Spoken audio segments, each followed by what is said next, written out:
Assalamualaikum warahmatullahi wabarakatuh. Jumpa lagi dengan saya di channel Akang Guru. Pada video postingan kali ini, Akang akan menjelaskan bagaimana prosedur penggantian kepala sekolah di Simpatika.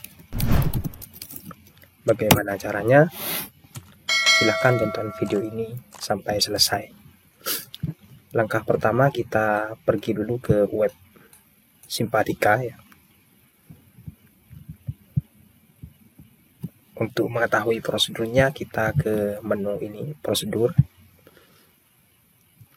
Selanjutnya kita ke menu prosedur mutasi dan nonaktif PTK.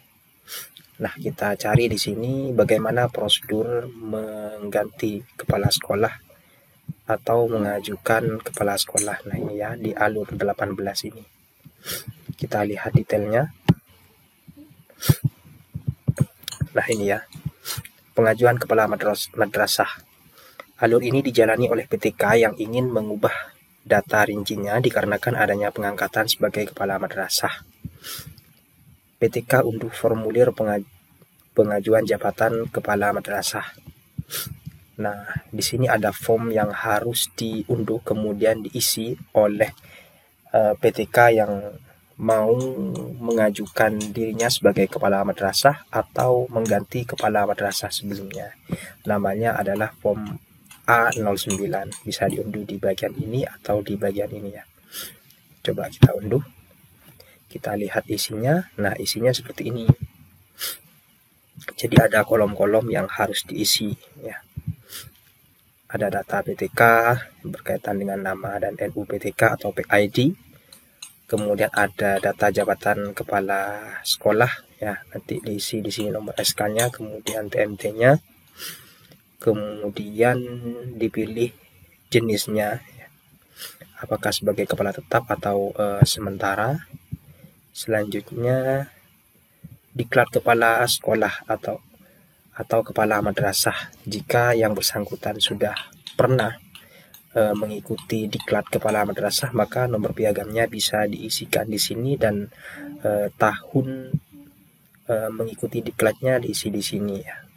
Kemudian penyelenggara siapa yang menyelenggarakan diisi di bagian ini. Kemudian poin D, madrasah atau sekolah yang dipimpin namanya ya. Kemudian NPSN.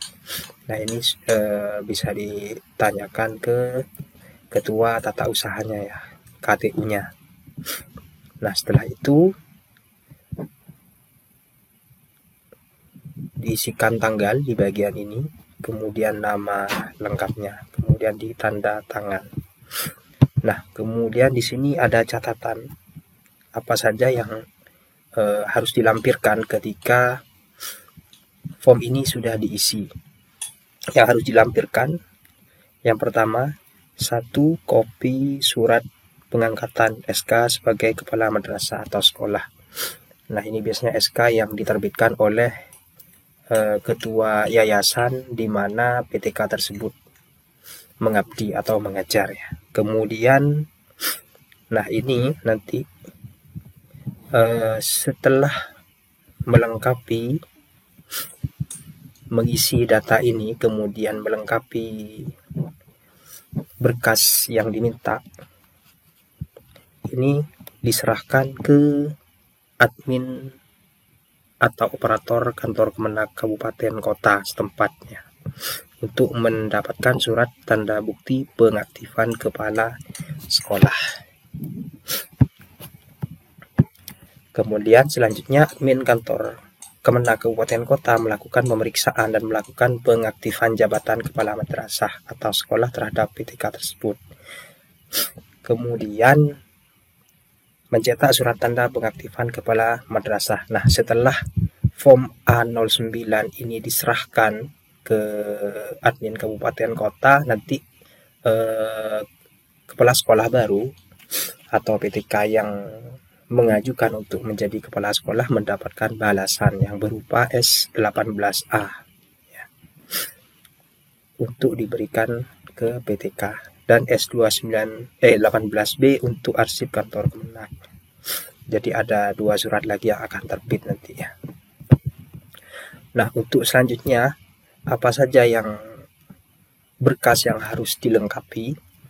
Yang pertama tadi sudah jelas, SK pengangkatan sebagai kepala sekolah, kemudian fotokopi ijazah, kemudian fotokopi KK, fotokopi KTP juga.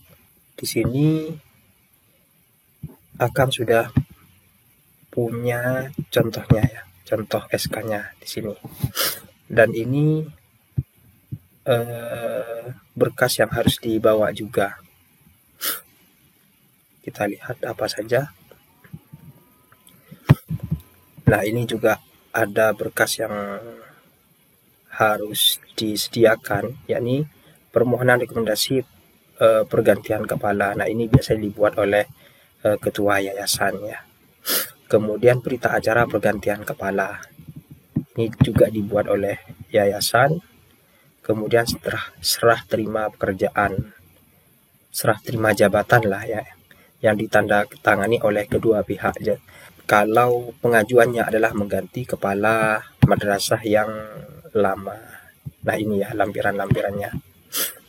Ada SK pengangkatan kepala, kemudian form 09 yang tadi itu ya, fotokopi jasa terakhir, kepala baru, berita acara pergantian kepala, kemudian kalau ada nih daftar aset dan surplus lembaga.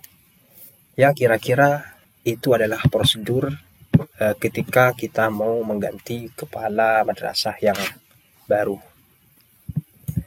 Saya kira cukup demikian. Semoga bermanfaat. Akhir kata, Assalamualaikum warahmatullahi wabarakatuh.